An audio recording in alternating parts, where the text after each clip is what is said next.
আসসালামু আলাইকুম ওয়া রাহমাতুল্লাহ। ইসহাক আলাইহিস সালাম ছিলেন ইব্রাহিম আলাইহিস সালাম এর ছোট ছেলে।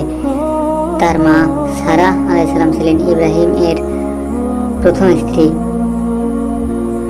বৃদ্ধ বয়সে ইব্রাহিম আলাইহিস সালাম ও সারা আলাইহিস সালামকে আল্লাহ সুসংবাদ দেন, তার একটি পুত্র সন্তান পাবেন।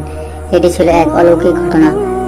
তিনজন ফেরেশতা মানব রূপে ইব্রাহিম আলাইহিস সালাম এর কাছে আসেন। তারা লূত আলাইহিস সালাম এর সম্প্রদায়ের ধ্বংস, ইসহাক আলাইহিস সালাম এর জন্মের সুসংবাদ দেন।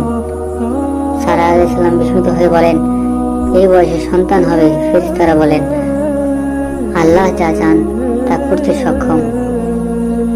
আল্লাহ তার প্রতিশ্রুতি পূরণ করেন। ইসহাক আলাইহিস সালাম জন্মগ্রহণ করেন, যার নামের অর্থ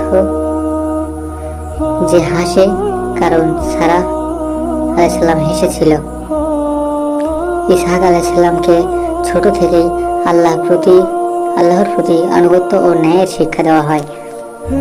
ইসহাক আলাইহিস সালাম ও ইসমাইল আলাইহিস সালাম ছিলেন সহোদর দুই নবী। তাদের মধ্যে পারস্পরিক শ্রদ্ধা ছিল। আল্লাহ ইসহাক আলাইহিস সালামকে নবী হিসেবে মনোনীত করেন। তিনি তার কওমে একাত্মবাদ ও ন্যায়ের পথে আহ্বান জানান।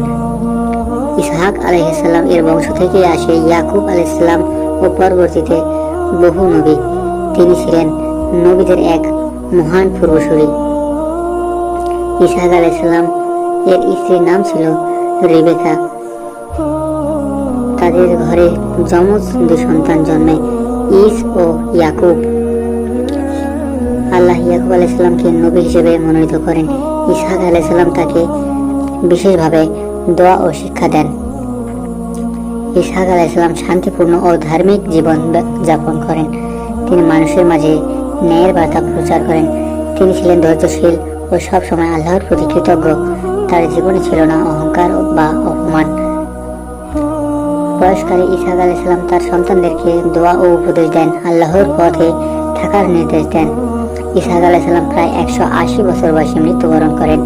তাকে হেব্রনের মাকফিলা গুহায় দাফন করা হয়, যেখানে ইব্রাহিম আলাইহিস সালামকেও দাফন করা হয়েছিল। ইসহাক আলাইহিস সালাম ছিলেন বিশ্বাস, আনুগত্য ও ধার্মিকতার এক উজ্জ্বল উদাহরণ। তার শিক্ষা আজও মুসলিমদের জন্য আদর্শ।